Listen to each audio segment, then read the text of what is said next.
नमस्ते and welcome to my another vlog guys. So हामी आज निस्किसकेका छौँ स्याङ्जा समाजद्वारा आयोजित पिकनिकको लागि। बाटोमा अब एकजना साथी भेट्नुहुन्छ, हामी यहाँ तीनजना छौँ गाइस। अब हेरौँ उता रमाइलो गर्नुपर्छ, दामी रमाइलो गर्नुपर्छ गाइस। ओके गाइस, अब गाडी कुर्दैछौँ। गाडीको आगमन पश्चात हाम्रो आजको यात्रा उता तय गरेका छौँ। बिदाको समय हाम्रो 6 तारिकसम्म बिदा छ। ओके गाइस, सबै भेट्नुपर्छ, रमाइलो गर्नुपर्छ।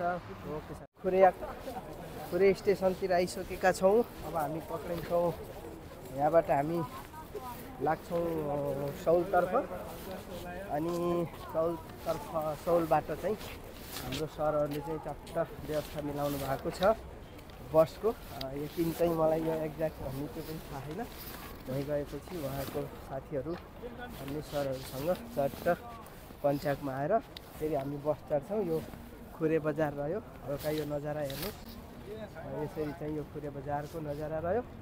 अब मैले यहाँ अलिकति त्यो मोबाइलको एउटा यसलाई कभर हाल्नुपर्ने छ, त्यस कारणले यता जाँदैछु। नत्र हाम्रो त्यो पछाडिको स्टेसन चाहिँ त्यहाँबाट अगाडि बढ्नुपर्ने हो गाइस। ओके गाइस, एकदमै आज मौसम चिल छ, शीतल छ, राम्रो छ।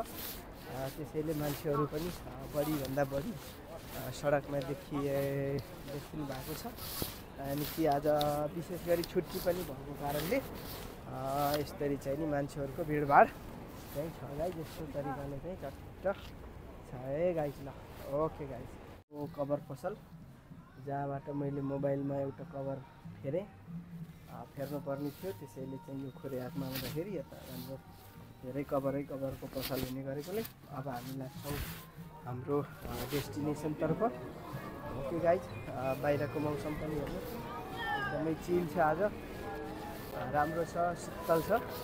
त्यसैले चाहिँ मान्छेहरू एकदम फिलिली पारामा चाहिँ इन्जोय गरिरहेको देखिन्छ गाइज। ओके गाइज, एकदमै राम्रो छ। अझै बेलुकामा चाहिँ विशेष हुने गर्छ। फर्कँदाखेरि बेलुकामा त्यो राम्रो मौसम अनि के टाइमिङ मिल्यो भने चट्ट फेरि म यहाँबाट तपाईँको चाहिँ नि एकचोटि बेलुकाको सिन पनि लिन्छु। मेट्रोको लागि यहाँबाट मेट्रो अन्डरपास चाहिँ मेट्रो चढेपछि हाम्रो हुन्छ के भनेदेखि सौलसम्मको। हामी यहाँबाट हाम्रो फेर्छौँ उता थिम्पू खोङाङपछि डाइरेक्ट चाहिँ हामीलाई सौलको लागि आज चाहिँ त्यति मेट्रो फेर्नुपर्ने त्यति झन्झटिलो चाहिँ छैन। पछिल्लो पटक हामी उता सुवनतिर जाँदाखेरि धेरै पटक हामीले मेट्रो चेन्ज गरिरहनु परेको थियो गाइस। आज चाहिँ हाम्रो यो यात्रा सिधै हुन्छ हाम्रो पहिला चाहिँ थिम्पू खोङाङ, त्यसपछि चाहिँ हामी सौलको लागि छिट्टै जान सक्छौँ गाइस। हामी त्यति आत्तिनु पर्ने पनि छैन गाइस, किनकि हाम्रो बस वहाँबाट 7 बजे करिब छुट्टी भएको कारणले हामीलाई चाहिँ त्यस्तो हतारो चाहिँ छैन। ओके गाइस, अब हामी चढ्दैछौँ। सुमन उस छ, रिचार्ज छ कि नै यहाँ चेक गर्नुपर्छ। यो रह्यो हाम्रो स्टेसन गाइस। अब हामी त्यसपछि चाहिँ अगाडि बढ्छौँ। हाम्रो चाहिँ यो हामीले एकचोटि यहाँ कार्ड चेक गर्छौँ, यहाँ राख्ने थियो। ओके गाइस, यो तरिका तपाईँको चाहिँ नि छुङजान गर्ने पैसा कति रहेछ? 26,000 वन रहेछ यार। अहिले गर्नुपर्छ 2600 वन रहेछ गाइस। अब यसलाई गर्नु पऱ्यो, कति गर्ने मानौन गरे हुन्छ अलिक। अहिले मानौन गर न, फेरि उता आउँदालाई पुगिहाल्छ त। अहिले फेरि उता नपुगेदेखि फेरि आउँदालाई फेरि गर्नुपर्छ नि त। नोट निकाल्न चाहिँ मान्नु।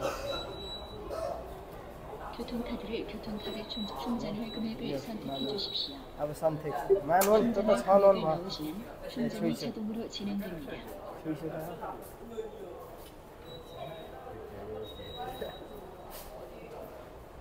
추이슈 참으로 पैसानिया फेरि त्यो त 1000 भएको छ।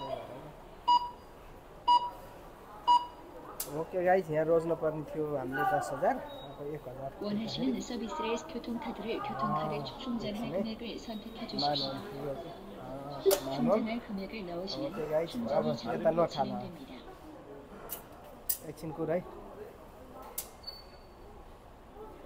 충전이 끝날 때까지 기다려 주십시오. भइरहेको छ गाइस। यसरी चाहिँ तपाईँको रिचार्ज हुन्छ। एकछिनै 영수증을 출력하시겠습니까? ओके गाइस, फाइनली यो हाम्रो चार्ज भइसकेको छ रिचार्ज। अब यसलाई फेरि भयो कि नै भनेर चेक गर्नलाई फेरि हेरिराखेको 원하시는 서비스를 선택 교통카드를 교통카드 ब्यालेन्स देखाउँछ नि त, 선택해 12,600 भएछ। ओके गाइस, फाइनली हाम्रो रिचार्ज भइसक्यो। अब ट्रेन आइसक्यो, अगाडि बढ्छौँ। गाडी छ हाम्रो, ट्रेन फेर्ने क्रममै छौँ हामी।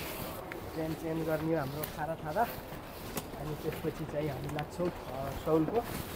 अब हामी यो कुरेबाट इन्छन् खिम्पोफोङाङबाट सौलतर्फको पक्रिँदैछौँ। साथी उता कुर्दै हुनुहुन्छ। हाम्रो यात्रा अलिक ढिलो भयो, क्षेत्र 400। त्यसरी नै अब हाम्रो अगाडि बढ्दैछ यात्रा गाइस। यही हो, आज उभि यस्तो मजाले निदाए ट्रेनभित्र, आनन्द लाग्यो।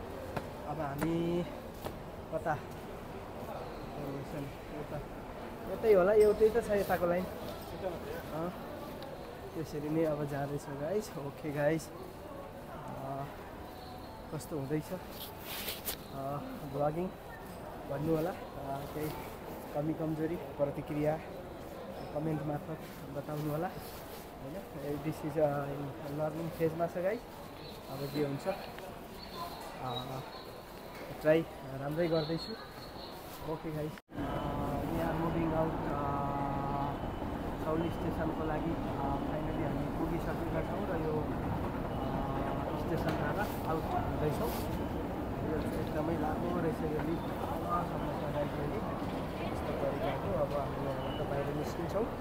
त्यसपछि चाहिँ हामी एकजना साथीलाई भेट्छौँ। यस्तो छ गाइस यो सौल स्टेसनको जक्सन हो गाइस। यो तलपट्टिको कथा भन्ने कुरो खोज्नुपर्छ। त्यसरी नै चलिरहेको छ गाइस हाम्रो सौल स्टेसनको। कुन छ यो टुट, अनि म पनि पार्दैछु यो टुट। यस्तो तरिकाले टुट पारेपछि अगाडि बढ्छ। यो रह्यो कार ब्याङ्कको। त्यसपछि हामी जान्छौँ उतापट्टि। हामी चाहिँ सौल स्टेसनमा पुगेर अब आउट हुने वेतिर लाग्दैछौँ। ठिकै छ जस्तो छ हौ। जाम यहीँबाट बेकरी पछाडि बेकरीको यस्तो मिठो खुसबु, मिठो बास्ना आइरहेको छ। हल्का पेटले पनि यस्तै बास्ना मात्रै होइन, चिजै खोजिरहेको छ। बाहिर निस्केपछि माहौल कस्तो भन्छ हल्का हेर्नुपर्छ गाइस। यो हो सौल स्टेसन, एकदमै फेसिलिटी ठुलो छ। 1 देखि 15 भनिसक्यो, 15टा गेट रहेछ निस्किने आउट हुने। यस्तो तरिकाको चाहिँ यो चाहिँ सौल स्टेसन चाहिँ छ है गाइस। अब हामी यहाँबाट अझै माथि जानुपर्ने रहेछ। अझै माथि गएपछि फेरि जाउँ यही हो फाइनल। ओके गाइस, यो रहेछ चाहिँ हाम्रो फाइनल स्टेसन। यो फाइनल लिफ्ट चाहिँ यो हो। त्यसपछि चाहिँ हाम्रो लिफ्ट सकिन्छ। अलि हिँड्दै जानु पऱ्यो, त्यही रहेछ लामो। के गर्नु, यस्तै छ। त्यसरी नै यो हामी फाइनली हाम्रो चाहिँ माथिल्लो फ्लोरमा पुग्छौँ स्टेसनको। त्यसपछि चाहिँ नि फेरि उता थोङदेमुन साइडतिरबाट जो बस उपलब्ध छ, हामी जहाँ जानुपर्ने बस, सो हिसाबले चाहिँ हामी लाग्छौँ गाइस। त्यस्तै छ। यो हो सौल स्टेसन है। अब यो हेर्नुहोस् माथितिरको यो नजारा विशेष चाहिँ के भन्दा भन्दाखेरि यो सौल स्टेसन है गाइसलाई। यो हो सौल स्टेसन गाडी। फाइनली अहिले हामी आउँदैछौँ सौल स्टेसनको आउटसाइडतर्फ। यसरी चाहिँ यो रह्यो तलबाट यता गइने हुने रहेछ। अझै माथिबाट हो कि मेन त जाउँ उता अझै माथि लड गएपछि हाम्रो फाइनली सौल स्टेसनमा हामी पुग्छौँ। र त्यसपछि अरू उता पारिपट्टिको साइडतिर हामी जान्छौँ। ओके गाइस, यस्तो छ। कस्तो लागिरहेको छ समग्रमा थोरै जो मोबाइलले खिचिएको छ यही नै रह्यो सौल स्टेसन। कस्तो लाग्यो हजुरलाई कमेन्ट गर्नु चाहिँ नबिर्सिनु है गाइज ल। एकदमै ठुलो छ, फलामको हो यो स्ट्रक्चर है, यो आइरन स्ट्रक्चर भनौँ न, आइरन स्ट्रक्चरबाट बनेको यो स्टेसन हो गाइज। एकदमै भयङ्कर छ गाइज ल। ओके गाइज, अब हामी चाहिँ यहाँबाट निस्क्यौँ आउट। यतापट्टि चाहिँ बेकरी, एकदमै मिठो बास्ना आइरहेको छ।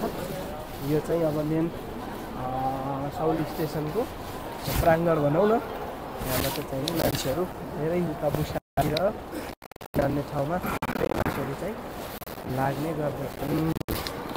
ओके, यस्तो रह्यो साउल स्टेसन। अब यहाँको हल्का नजारा हेरौँ। यो चाहिँ साउल स्टेसनको बनावट यस्तो छ गाइज लागि। अब यता हल्का यो सपहरू भए, अनि यो चाहिँ माथिको छानो भयो, अनि यस तलपट्टि पनि यो काउन्टरहरू, अनि यो अन्य गन्तव्यतर्फ लाग्ने यस्तो चाहिँ है गाइज ल। यही नै हो साउल स्टेसनको। अब जाँदैछन् यता हाम्रो बहिनीहरू, उता खिम्पो यो एयरपोर्ट पनि छ, त्यसैले यो बहिनीहरू चाहिँ एयर होस्टेस पक्कै पनि जो देखियो सर्टकटमा। यो चाहिँ मेन साउल स्टेसनको बनावट यो छ है गाइज ल। ओके गाइज ल, फाइनली यस्तो रह्यो साउल स्टेसनको बनावट यो छ। हामी यसैलाई निहाल्दै अगाडि बढिरहेका छौँ। बाटोपछि हामीलाई होला। अब यतापट्टि रह्यो टिकट काउन्टरहरू, डिप्रेचर भनेको चाहिँ यहाँबाट लाग्ने यसरी अगाडि बढ्दैछ। आफ्नो ट्रेनहरू कुर्ने टिकट ट्रेनहरू कुरेको घुइँचो, कोही आउने कोही जाने, यस्तो तरिकाले चाहिँ मान्छेहरूको घुइँचो छ है। साउल स्टेसन एकदमै पुरै यो स्ट्रक्चर चाहिँ आइरन स्ट्रक्चर, यानि कि ठुलो सिमेन्टिक मतलब त्यो होइन, बिल्डिङ होइन, यो चाहिँ पुरै फ्ल्याटको भनौँ न त्यो हिसाबले बनेको छ। अनि यत्रो ठुलो स्टेसन भइसकेपछि यसमा विभिन्न खालका सपिङ मार्टहरू, सपिङ मलहरू, अनि ब्रान्डेड खालका सपिङका ती कम्पनीहरूका आउटलेट, अनि रेस्टुरेन्टहरू, क्याफेहरू एकदमै छ गाइस। आफूलाई चाहिएको आवश्यकता अनुसार त्यो चाहिँ मान्छेहरूको आवश्यकतालाई ध्यानमा राखेर। अनि यतापट्टि छ टिकट काउन्टर। टिकट पनि प्रायः जसो सेल्फ नै छ क्या, सेल्फ पनि छ। कर्मचारी त एकदमै काउन्टरमा कमै हुनुहुन्छ होला, प्रायः जसो सेल्फ काउन्टरहरू बढी प्रयोगमा छ है। ओके गाइस, अब यो we are moving outside of the station. This is main station, यानि कि साउल राजधानीको यो मेन स्टेसन हो। अब हाम्रो पछाडिपट्टि दुईजना भाइहरूको लागि यो विशेष छ। They are in first time in this